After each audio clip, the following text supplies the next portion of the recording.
want to dive a little bit deeper into this Epstein file saga and the president's latest statement ahead of the vote this week. Joining me now to discuss this is Congressman Tim Burchett, who serves on several House committees, including the Committee on Oversight and Government Reform. He represents the 2nd Congressional District of Tennessee.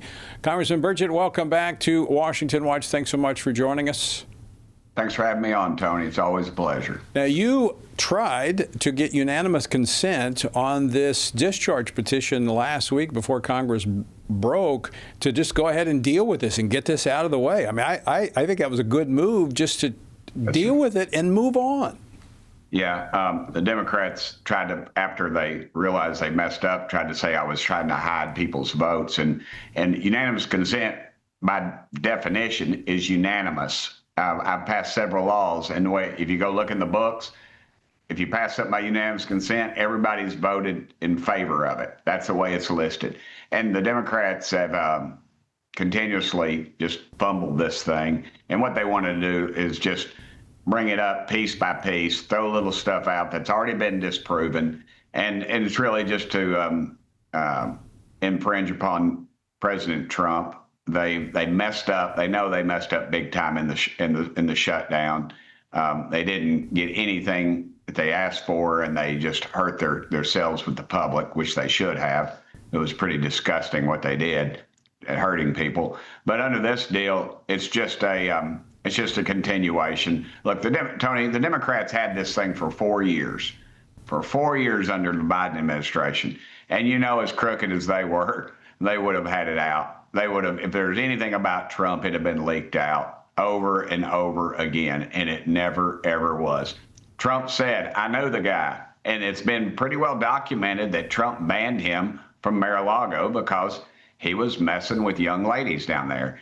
And Trump said he didn't want anything to do with it, and he banned him from his place. And that's a very well documented, and they're going to say, oh, Trump was on his plane. Well, guess what? So were a lot of people, but Trump never went to his island. I know a lot of wealthy people. I aspire to be one day. I'm not currently, and I'm currently on the path of going the other way pretty much as far as money goes. But, they'll hop a ride with somebody and say, hey, you going to New York? Yeah, I'm not, but my buddy is. He's heading out here in a little bit. Just hop on his plane. And so the flight logs are going to show that Trump, in fact, flew on his plane. That doesn't mean anything. And then you're going to have the rumor and innuendo, the things that have been disproven in the past. And it's pretty pathetic, really. Tony, we need to just get to the bottom of it, get it all out. They blocked me from doing it last week. And Tim, let me ask you this, because in your oversight role, you have been advocating for a lot of information that the government has set on to be released to the public, to let the public know. We are, I think, well, I don't think, I mean, the polling makes this very clear. The government, in terms of the American people having trust in the government, it's at an all-time low. And so I think transparency is the best approach. And again, you're saying, hey, let's just put it out there on the floor, vote, let's let it go. I think in part the president's reluctance and, this, I don't want this information. And first they said they were going to release it, then they didn't. I think if he would have taken your approach and just said, hey, put it all out there, they wouldn't have had an issue to deal with. They wouldn't have anything to say. Correct, and we've already issued, I think, over 17,000 pages. Chairman Comer out of Kentucky, he's chairman of the Oversight Committee.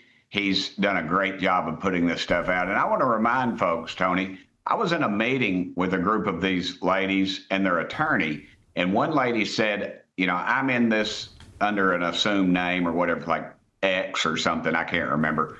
And she said, I want to get into these files to know what happened to me, because apparently what happened to her was so horrific that she blacked it out, which is something God allows people to do just when they're into horrific situations, and their mind blocks it out so they can continue with life.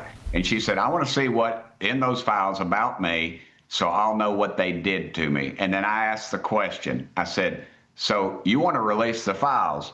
Her attorney immediately spoke up and says, no, she does not. And so, that should have been a national news story in itself, but it wasn't.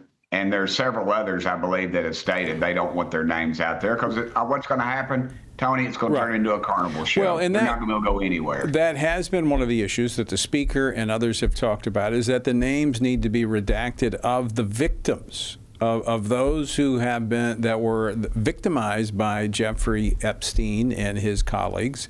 But that's apparently the Democrats want all the information out there. I think it's only judicious that you protect the victims in this process. Absolutely. The most liberal newspapers in the country, mine in Knoxville, there used to be a prominent newspaper. It's basically just a rag that my dogs won't even poop on anymore. But it's, they used to have that as part of one of their deals. If somebody was sexually abused, especially a minor, when they were a minor, that it never is released. It's never released. Their names are not. But the attackers are, just not the people who were abused. And that's the way it should be. Protection. That is exactly the way it should be, Tony. We should protect those victims. They shouldn't be victims twice. No. All right, we just got a little over a minute left. Congressman Burchett, the House, it's expected to pass the House. Will the Senate deal with it, or are they just going to bury it in the Senate? I don't have any idea. Who knows what's going on over there? I would hope they'd bring it up. I think they just need to. If I was them, I would bring it up the minute we did it. The minute we passed it, run it over there, get it to them, get it to the president's desk.